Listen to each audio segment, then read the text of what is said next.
Hi, we're in the main protest camp right outside the Balcombe, West Sussex fracking site. The Quadrilla fracking site is right behind us. As you can see, we have a phalanx of police protecting the site at who knows what cost, but it must be huge to protect this corporation doing something very few of the locals want. 82 to 85% of the locals are against it. Okay, so now I'm talking to Rob, who's one of the protesters here, and lives locally. Rob, I'm trying to get to grips with fracking as an issue. What exactly we're talking about in terms of climate change, in terms of other things. Now, the BBC this morning said the only danger with fracking locally is with the lack of a regulatory framework. So in the US, where there's been problems, there's a lack of a regulatory framework. What do you have to say to that? Well, in the US it's a complete disaster because they did take away the regulations. They could do what they want. But even with regulations, you can't stop the water contamination because wells do leak. I mean, the data for the manufacturers who actually make the casings for the wells show that I think about 50% of them leak after about 10 to 15 years. So, you know, whatever you do, you can't regulate away the danger of it. And it's long term. I mean, in 10 years' time, who knows what Quadrilla will be doing, and yet the wells will be leaking. So, you know, it's not something you want here. Okay, so it can't be safe on a local level, but the argument used by the government currently, which you also hear a lot on the BBC, our dear friends, yes, yeah, is that this is for gas, and therefore it's much cleaner than other technologies than oil or coal. Yeah, I think that's another myth as well. I mean, if you burn gas in a power station, it is cleaner than coal. But basically, when you frack it, you're disturbing the ground, you're fracturing the ground, you get a lot of fugitive emissions.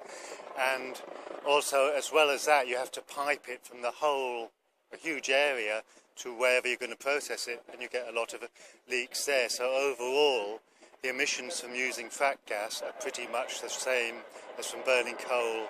And in fact, they may be worse because it's methane rather than carbon dioxide that's leaking, which is a much worse greenhouse gas than carbon dioxide. So it's, you know, I mean, the science has shown that it's at least as bad, you know, as burning coal. So it's not a better way. It's not a step towards a carbon-free future. It's going back to gas. We just got to miss it out. There's no advantage. There's lots of disadvantages. And, I mean, people treat renewables as this sort of noddy little technology that isn't going to supply enough power, but it does. You sell the panels on your house? Yeah, I mean, it does help. And really, it's the big wind turbines that work. It's the big power stations, places like Spain, North Africa. They can produce huge amounts of energy. And if you look to China, for example, they spend billions of dollars a year on wind turbines, you know, wind farms. And they don't do it because there's greenies there saying, oh, you know, you've got to do it for the right reasons. They do it because it produces electricity at reasonable prices. And that's what we need. We can do it.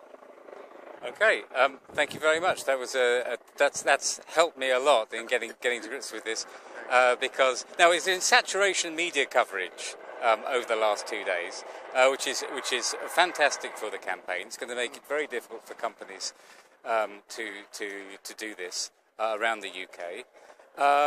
So have you seen much of that? Have you got any opinions? Yeah. A lot of popular support as well.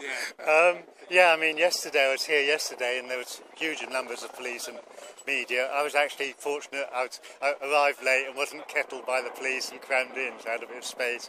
But there were a lot of media, and I guess it does help. I mean, it does get the message out, and hopefully the right message, really, that fracking's not good, but also the bigger message that, you know, it's bad for the whole planet, it's bad for climate change, it's bad for our futures. You know, we definitely don't want it. Okay, Rob, thanks very much for talking to us. This is Richard Hearing for Vision on TV down at Balcombe, West Sussex.